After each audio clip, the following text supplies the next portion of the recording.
Welcome, everyone. This week's Parsha is Parshat Chayei Sarah.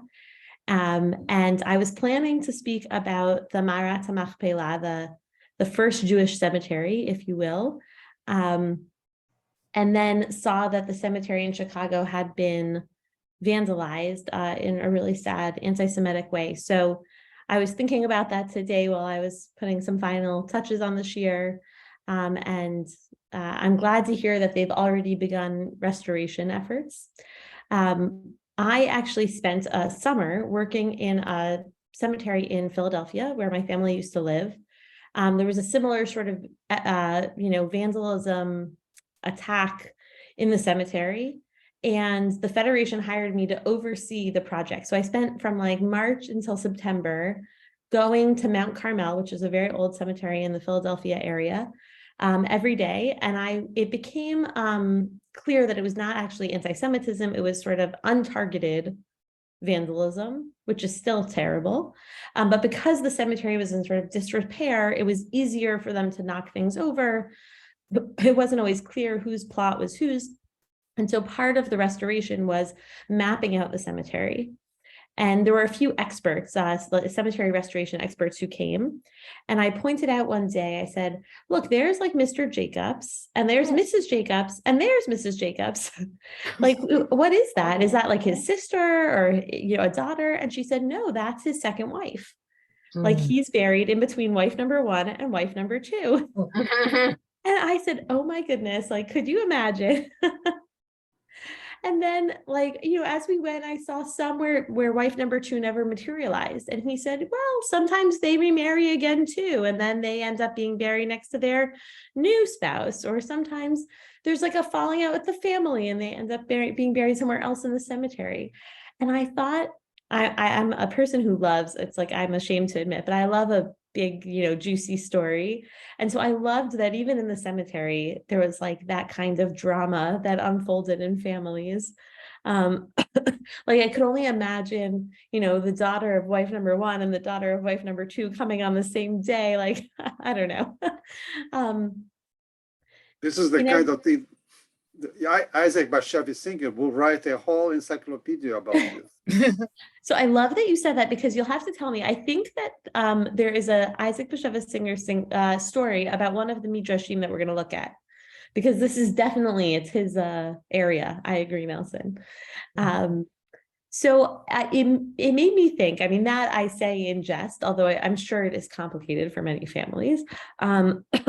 But I think that we encounter some of that same, drama that could be lighthearted, but is not always in this week's Parsha, and in subsequent Parshiot, thinking about who ends up getting buried in the Machpelah.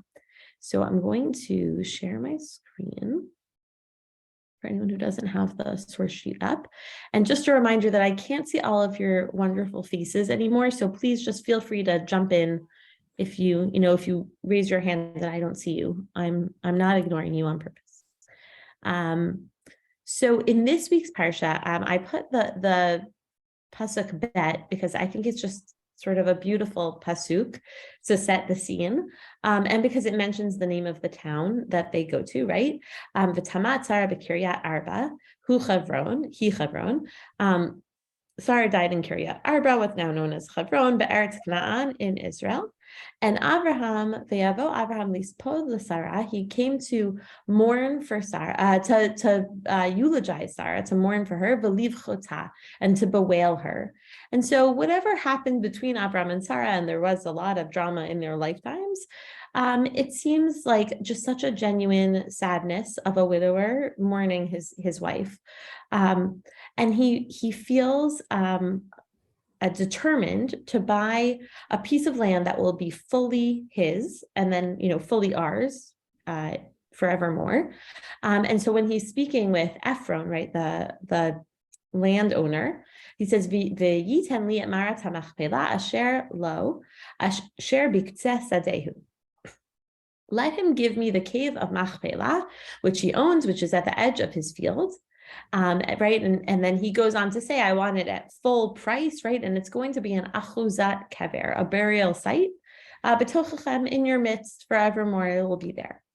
So the the phrase Ma'arat HaMachpelah, the cave right here, it's just translated like a little bit cheating in English as Machpelah, catches the eye of many commentators, medieval, but also much more ancient, Midrash and the time of the Gemara, as to what exactly that means. Machpelah sort of means double. And so in Eruvin, I think they give like a nice explanation of both, a summary of both of the possible answers, right? Rashi answers right on the page, but here we see both sides. So Rav and Shmuel disagree, right? So Chad Amar, one says, Shtei batim zelifnim mizeh. This is the reason it's called doubled is because there are two rooms, one farther in and one sort of like an antechamber and then further into the burial site. The Chadamar and the other one says Bayit v'aliyah al gabav, that no, it's actually like two floors of a cave, one on top of another. And the Gemara asks, I think sort of, my sister's an interior designer, so maybe this is why it appeals to me, right? They say, well, Bishlama, granted, right? It works well for the person who says it's one room above another, because that means double. But like, does it really mean double to have two rooms, one after another? Every house has two rooms, right? So it's just an interesting sort of tidbit about the way homes were laid out at that time. But in any event, the Gemara quickly discards both of these. This is not about the physical space, they say. This is because it is doubled with pairs of people. Shekfula bezugot. And this is actually the reason we sort of stick with. So if you've been to Ma'arat HaMachpelah, which I actually have been, I don't think we know how many rooms there are. Obviously, like sort of the viewing area for modern people is different than I'm sure it was back then. But we have a tradition that pairs of people are buried there. And this is, then they go back into the Pasuk and they say, well, how many pairs? Kiryat Arba, with the word four.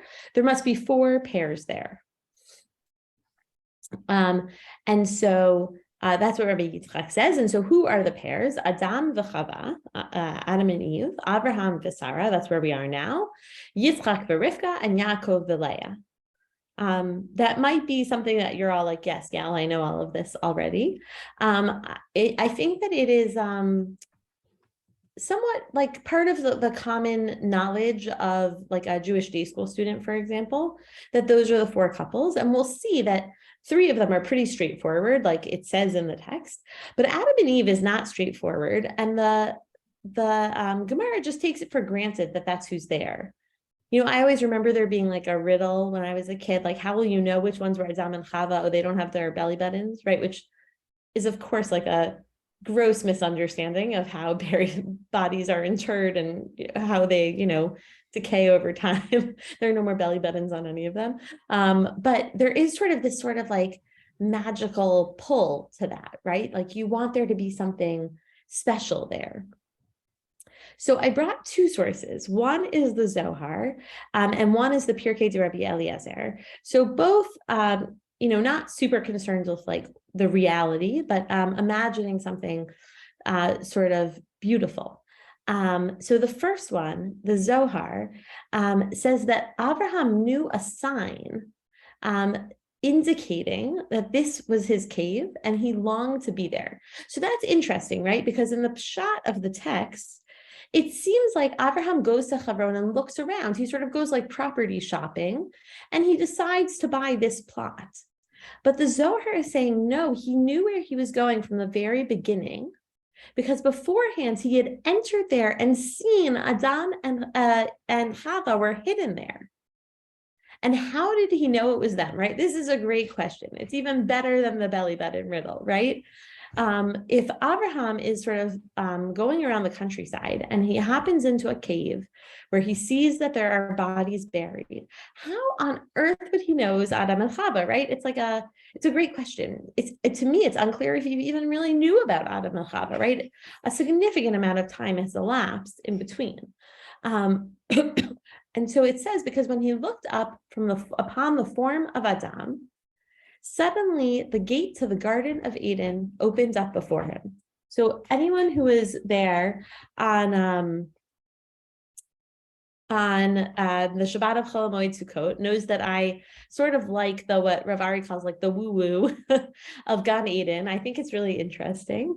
And I think this idea that the gate of Gan Eden opened up to him is interesting. It sort of indicates that maybe Ma'arat HaMachpelah is some kind of portal, right? That on one side is Gan Eden, and on the other side is Kiryat Arba, or is Hebron. And he understood that it was Adam who was there in front of him. And from then on, Avraham had this desire to be in this place. His heart and his will, libe ureute, hava tadir b'ma'arata. They were always in that cave.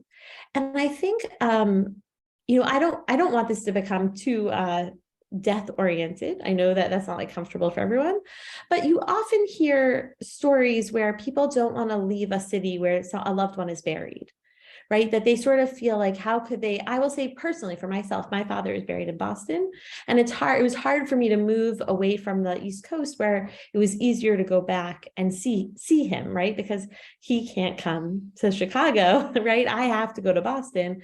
And so that is sort of what it reminded me of, right? It was like Avraham saw an ancestor and his heart felt sort of tied to that space, which I think is really beautiful.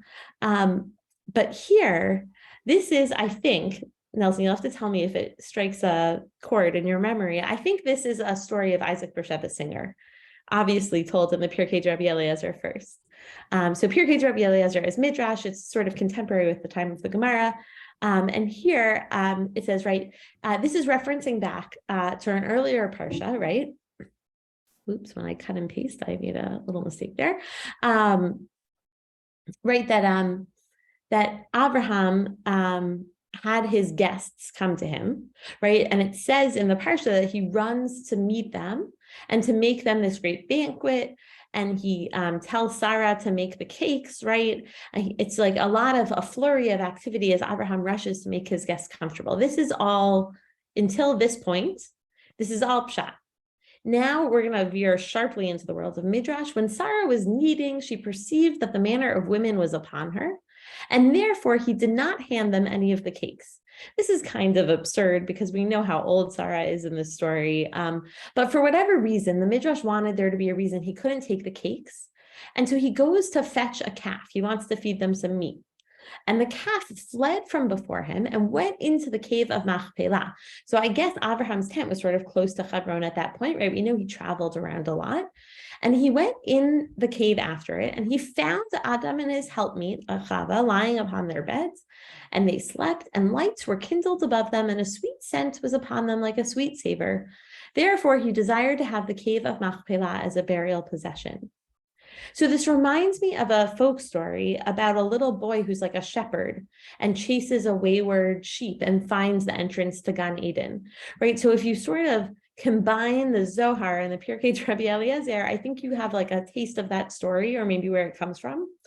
And I think that it is really this idea that Ma'arat HaMachpelah was like a backwards and forwards mechanism in Abraham's history. Right? It was obviously forward thinking. He wanted to purchase this plot so it would be ours forever, so people could always go there, sticking away from all the politics of what Hebron looks like today, right? That still sort of remains true on some level. But I think that it's not to be discounted that Abraham wanted to look backwards in time as well, that was important to him to feel a connection to our chain of heritage by using the Ma'ara.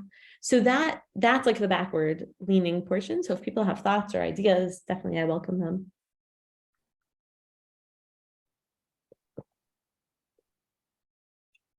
Okay, Gil, think if you have something, feel free to jump in. Now I want to turn forward to the sort of wife sharing, plot idea.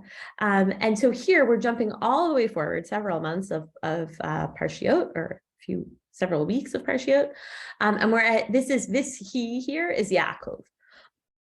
So Yaakov Avinu, right, is in Israel. He ends up going down to Egypt with his sons to see Yosef, right, Od Avinu Chai, right, that whole beautiful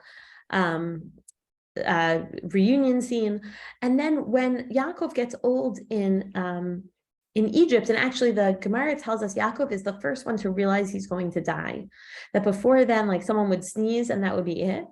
And Yaakov is able to do some kind of like estate planning. He's able to get his affairs in order.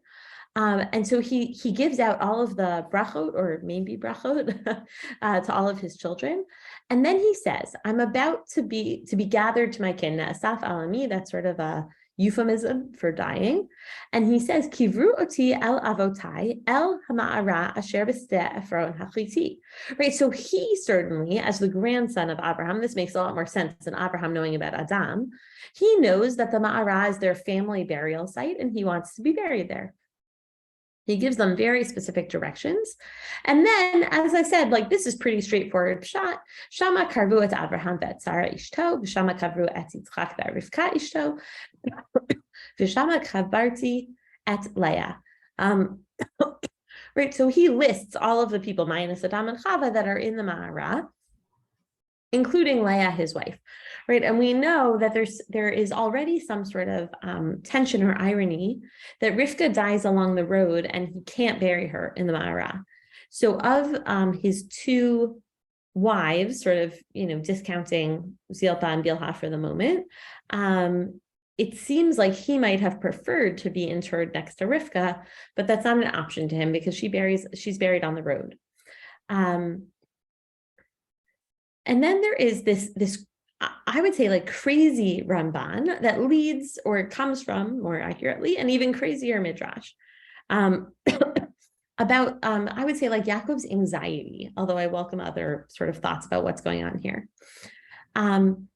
So the reason that so the Ramban is hypothesizing that the reason for saying this, which is they were kavru. Let's see. Sorry, 1 second.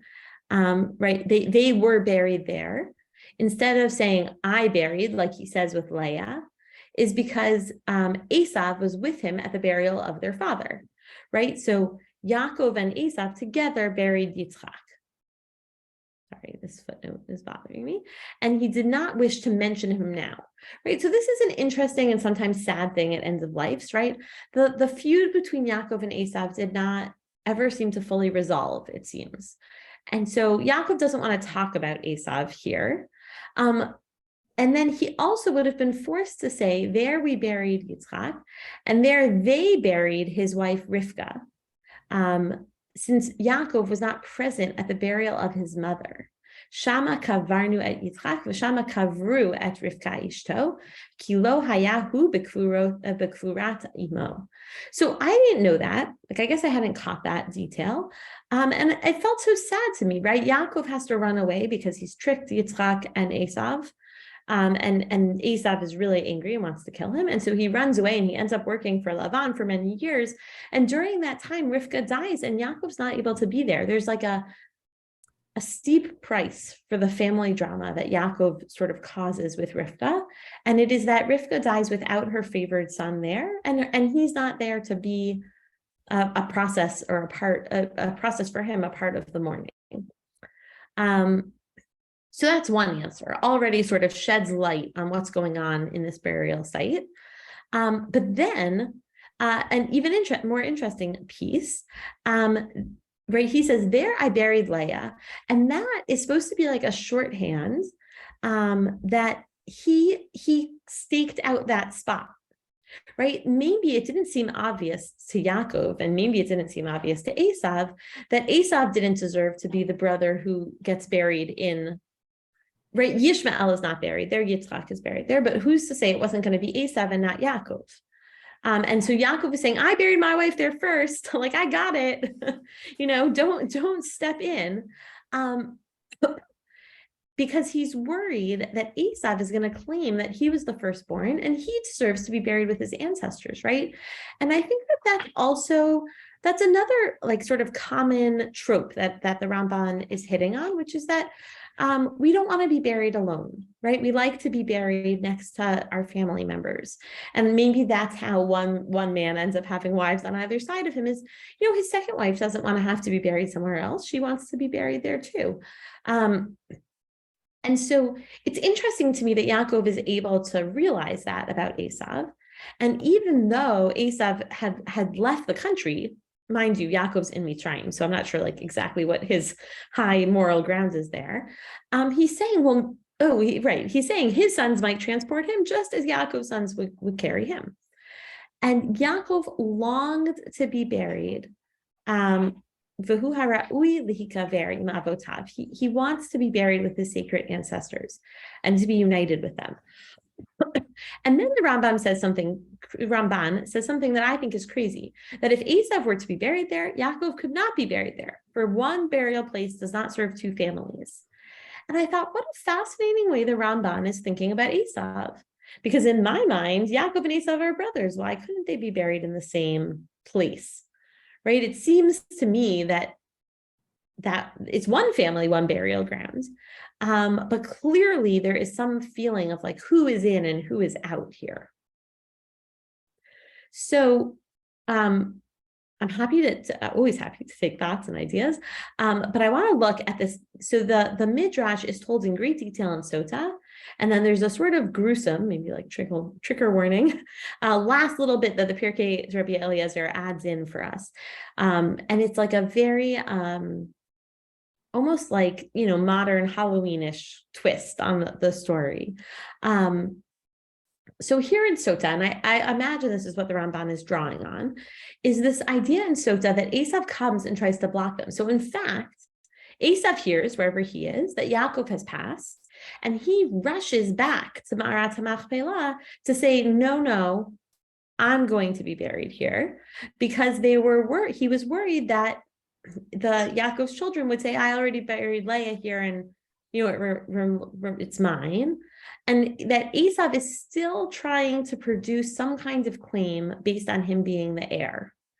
And again, it just, to me, there's something so tragic there that like they never got past the selling of the Bechor and the sort of rejuggling of the places. But then there's this fascinating little section. Chushim, who's Berei de Dan, so he's one of the sons of Dan. Tamanhu, he's hard of hearing. It's a fascinating detail that like seems irrelevant to me. But so he asks them, right? You've got to imagine like a whole massive, group of people have come to bury Yaakov. He's very important. He has so many children and grandchildren. And Chushim is like working his way through the crowd, and he's saying, what's happening? I can't hear what's going on at the top. And they, the other brothers and cousins and grandchildren, say, oh, Esav is ma'akev. He's blocking the burial until Naphtali returns from Egypt, ati Naphtali me'ara de Mitzrayim, with like a bill of sale. Like somewhere in Yaakov's possessions, he might have had something that gave him the right to be buried in the Ma'ara, and Naphtali had to run back and get it. Which also is just sort of a ridiculous idea, right? Like, if it was so important, why didn't they bring it? Yaakov had even queued them up to expect Esav would put up a fight.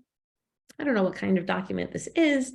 And Chushim is unhappy that they're waiting, right? Here is Yaakov's body. Presumably it is hot. It's been a long trip. And he retorts, is my grandfather going to lie in disgrace until Naphtali returns from the land of Egypt? Right? Like, what are we waiting for? We need to get this beloved ancestor in his resting space. So what does he do? He takes out a club and he strikes Esav on the head so hard that Esav's eyes fall out and roll onto Yaakov's lap. I know, Tammy, I wish I was like, we are recording, right? Like, we have to do highlights of like the crazy things Rabbanit Yael says. This is crazy, right? It's a crazy story. It is from the Gemara in Sota. And even crazier, Yaakov opens his own eyes and laughs. So there's something so weird happening here, right? Something that is obviously like really bothering the rabbis of the Gemara about maybe why Esav's not in the Ma'ara, or why he should have been or he shouldn't have been. And so this whole sort of gruesome story, Chushim, the son of Dan, kills his uncle, his great uncle, right? By knocking the eyes out of his head. And then they roll into Yaakov's lap. And for some reason, what the Gemara focuses on is that Rivka's prophecy is fulfilled. Earlier, when they're born in next week's Parsha, and Toldo, she asks this question, Lama eshkol gam shnechem yom echad? Why should I mourn you both in one day? And the Gemara is troubled that they did not die on the same day. And this is sort of some weird kind of fantastical backdating to say, oh, well, they kind of did, because Yaakov opened his eyes again and Esav died that day. There's nothing about what happens in the burial. Do they, like, pardon, but do they remove the eyes and carry on with their burial and bury Esav somewhere else? We don't really know. But the Pirkei de Rabbi Eliezer, they know. And what here, instead of knocking his eyes out, Chlushim takes a sword, Shelef Charbo, and he cuts off Esav's head. V'nichnas letoch ma'arat hamachpelah. And so here, this is like where I think you have the two wives and the man. You could just sort of imagine Yitzchak and Rivka having to be interred for all eternity with Esav's head and Yaakov's body, two fighting brothers who could never get it together, right? The tragedy of the whole story. And there he is, he's rolled into the Ma'ara. So as I said, they're both, the Adam and Chava piece, the backwards piece, the forward piece, they're all sort of wild stories. And I think that part of that is that the cemetery and sort of like what afterlife, if any, there was, definitely captures the minds of the rabbis at this time, the Midrash and the Gemara. And I think that they are uncomfortable with the way that things have ended with Yitzchak and Esav, with Yaakov and Esav. And so that's why like this catches them at that moment. But I'm not really sure. But so according to the Pirkei de Rabbi Eliezer, there are four couples, Adam and Chava, Sarah and Abraham, Rivka and Yitzchak, Leah and Yaakov, and Esav's head. I don't really know what to make of it. As I said, I welcome ideas. Now I can see everyone's faces again. But I think it is, I'll tell you why I brought it. I brought it because I think cemeteries are interesting and they deserve sort of thoughts and respect and all of those things. And also because I think the way the Midrash feels comfortable spinning off on these wild stories is great. And like we've lost some of our flair and drama these days. So I'm not sure this is the story I would have written about who's in the Ma'ara, but I think it's an interesting one. And if you happen to be in Hebron and you happen to go to the Ma'ara, to think about who's there and who we're honoring. Esav, for better or worse, is a part of our family, even though his line sort of churns away from ours. And so there's something maybe nice about thinking about brothers sort of finally burying the hatchet in death, or maybe not. Maybe that's like offensive. I welcome hearing that as well. I don't know. Do people have thoughts about this craziness? I do. I thought you might. Please tell me. Yeah.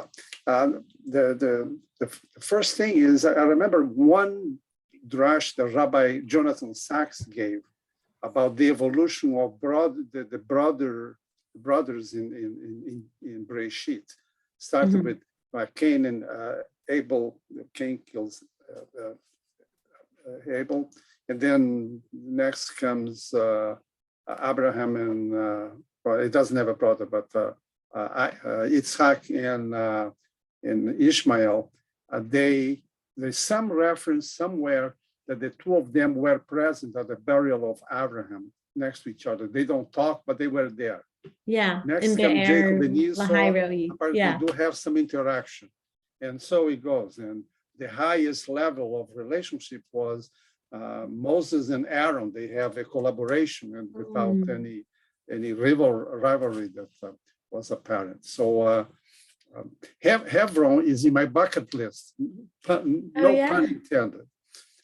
I always wanted to go there when it has never been safe or convenient, whatever. But that was one thing. The other thing about the presence of Adam and Eve that Abraham saw was like an urge to have some connection to eternity. Adam and Eve is the beginning, it's Breshit. And Yeah. then from then, he didn't have any connection with his universal connection was with Adam and Eve. And then he particularized and comes the Jewish burials, but there was a demarcation. And That's beautiful. I like that that's a tie to the universal. That's a very nice way of thinking about it. so anyway, those are a couple of the things that I thought. Thank you. I love that idea because I do think that it's curious, the Adam and Chava connection, and maybe that's why, because it's sort of pre-people. Cool.